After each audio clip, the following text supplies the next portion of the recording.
நண்பர்களுக்கு வணக்கம். வீட்டு தேவைக்காக வச்சுருந்த கொத்துக்கத்திரியில் விதைகளை சேகரித்து நாற்று விட்டு இப்போ நம்ம வயலில் நட போகிறோம். கிட்டத்தட்ட ஒரு 100 நாற்றுகளுக்கு மேலே எடுத்து நல்ல முதிர்ந்த நாற்றுக்களை வயலில் நட போகிறேன். அதுதான் இந்த காணொளி.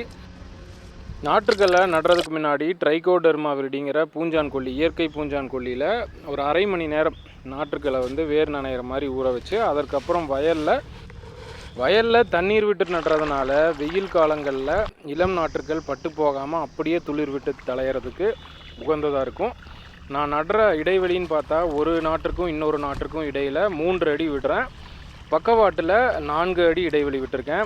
ஒரு குழியிலையும் 2 நாற்றுக்கள் நடுறேன்.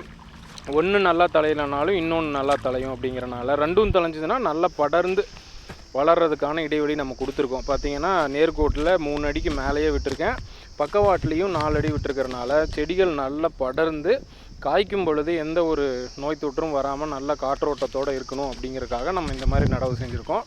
பின்னர் காய்க்கும் பொழுது இன்னொரு காணொளி பதிவு பண்ணுறேன். நன்றி.